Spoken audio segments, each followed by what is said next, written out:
many sins in my life, but stealing money from the people and from the government is not one of them.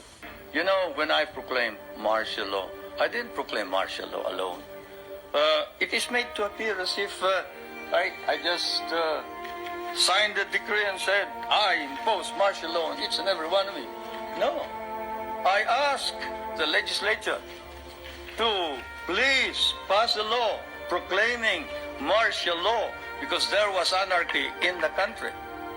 Now, let me say this. The opposition was strong, and they were members of the Security Council, and somehow they adopted a resolution which required that there be a unanimous vote for the armed forces to be able to move. And therefore the armed forces was immobilized. At the same time, I asked the opposition party to come and join me in a coalition government. I offered one half of the cabinet. And of course they laughed at me and said, why should we join you? We're going to take over the government. By the time you are through with the exercise, you're dead, politically and otherwise. So, and they refused to join me. I asked the advice of the judiciary. I asked the Supreme Court justices, the Court of Appeals justices, and the members of the private sector.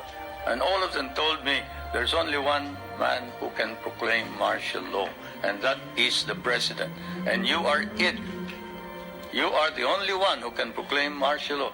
This is why I must carry this particular mark in our history. I could not have transferred it to the legislature. Why? Because the legislature did not have the power. What does the Constitution provide?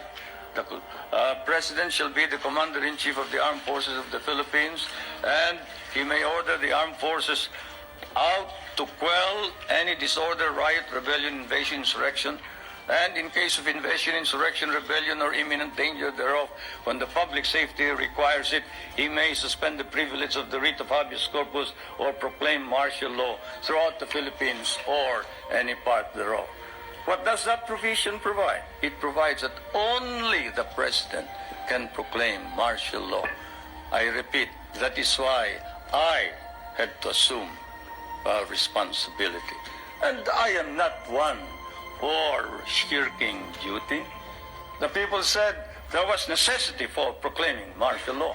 And the people said, you are the only official who can proclaim martial law. So I proclaim martial law. And I sincerely believed that it was necessary to proclaim martial law to install order and stability because there was complete anarchy throughout the country at the time.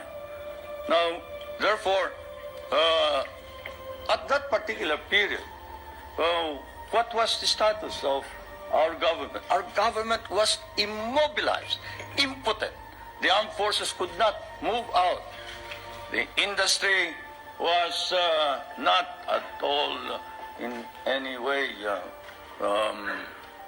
moving. There was no income coming into government. Everybody was running away.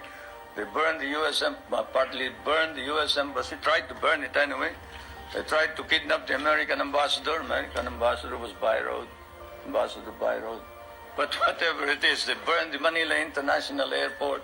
They bombed the Supreme Court. They bombed the Constitutional Convention. They bombed the City Hall. They burned part of Malacanang Palace. They attempted to kidnap my children. They attempted to kill the president 8 times. There was, of course, an attempted assassination against the First Lady. You all know about that. What we have asked is this. We want a study. What is it that is necessary in order that we can perform our job? You and I know that if the Philippines is attacked, the United States is not necessarily bound to immediately react because the provision of the Mutual Defense Pact is that you will immediately take steps as is necessary to meet the contingency in accordance with your constitutional processes. What does that mean? That means that you go to the Senate and the House of Representatives. What does that mean? That means delay. While we are dying there, 75% of our cities were devastated in the last war. We lost 1 million men. Shall I quote you the statements of Roosevelt and MacArthur that every Carabao will be paid for? Shall I tell you that the veterans who were inducted into the USAF, the United States Armed Forces of the Philippines, of the Far East, your armed forces, were paid only one-half the salary of your soldiers? Shall I tell you that we almost turned communists because you refused to recognize us? Shall I tell you that I had a difficult time stopping my guerrillas, 25,000 of them from joining the communists, because precisely you sort of forgot that we had done the fighting for you, you know. And it is not fair to accuse the Philippines of any violation of human rights when there has been no violation. Though if there has been any violation, we punish those who have violated. Do you think that if there was any corruption by the Marcos family, that we can maintain the present prestige and leadership of the Marcoses in the Philippines? What do you think the Filipinos are? They are a very literate people. Literacy in the Philippines has increased up to 90% nationwide, and in Manila it is 100% literacy. Was in the dark, and there were doubts and misgivings. There were fears that you were tiring, you were weary, you doubted your own strength, you didn't know where you were going. But now there is hope. It's still partly in the shadows, but it's trying to emerge. But we have a program which harnesses the energies of those who are half employed, like those who are in the farms. You see, those who wait for the coconuts to fall or who plant rice are partly employed. And so we allow them to engage in what we call small, medium-scale industries, contract work, where in what country do you see, say, a boot block? A boot block. Go to a rural bank and say, look, I used to borrow money from this usurious lender here.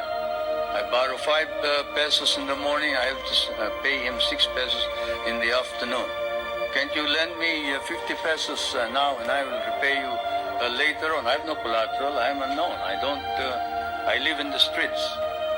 And in what country will you see the rural bank lend this boot block money after looking at his shoe shine stand and gathering all the other shoe shine boys and putting them to work and getting them to repay this indebtedness, not in a week, but perhaps even in a day? Or fishermen who live a hand-to-mouth existence. Even here, in your prosperous United States, can a poor fisherman go to a bank and borrow money on his name, on his signature? He cannot. But here in the Philippines, he can.